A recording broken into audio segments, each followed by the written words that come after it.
If you feel overwhelmed or burnt out, you're probably trying to stick to a schedule instead of working with your energy. I'll show you how to fix that with the time and energy audit and go through an example with you so you can learn how to use this template. So I'm a digital nomad right now, traveling while working on my own business. So my schedule could be very different from yours, but I'm gonna go through how I figure this out. So on average, I'd say I get 8 hours of sleep times 7 days a week. So that's 56 hours of sleep per week. On chores, I spend my time cleaning, packing, travel planning, at the airport or trains, showering, brushing my teeth, etc. I'd say on average that takes 2 hours per day times 7 days a week. If I'm traveling with someone or meeting up with people, I try to spend at least 4 hours a day on average. It might be more during the weekend and less during the week. So I just multiplied 4 times 7 days a week and got 28 hours. Now again, this is just an estimation. If you track your time 24/7 like I do, you might have a more accurate estimate, and I teach how to do that in my course, but for now this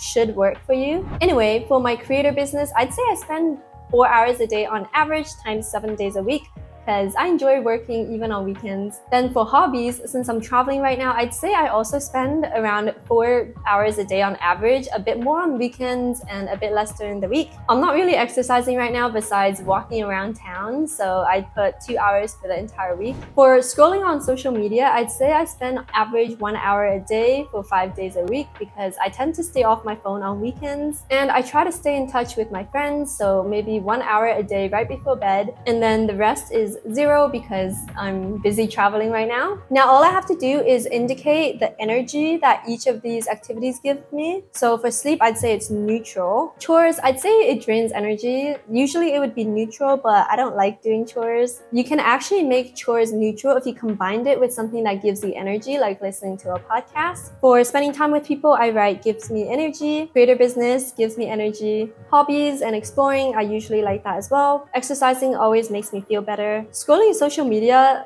I feel like it's a bit neutral sometimes, but also drains my energy. So I'm gonna put drains energy. Chatting with friends gives me energy because we have really funny conversations. So now, here you can see I have more energy giving hours than energy draining hours, which is why I'm not really burnt out. But I also have an example here of someone who has more energy draining hours than energy giving hours, which makes their total energy giving hours positive. It's -7 here, which means it's only a little bit more negative. It might be okay for now, but then it's like you have to be careful of burning out in the future and try to add in more hobbies and things that you enjoy, or try to combine what drains energy with what brings energy so that you can turn it into something that's neutral. I also have a template here for if you have too many work-related things that drain energy, you can figure out how to delegate, eliminate, or automate it so it doesn't drain as much energy, but you still get the work done. Now, if you have a positive energy giving hours number here, but you still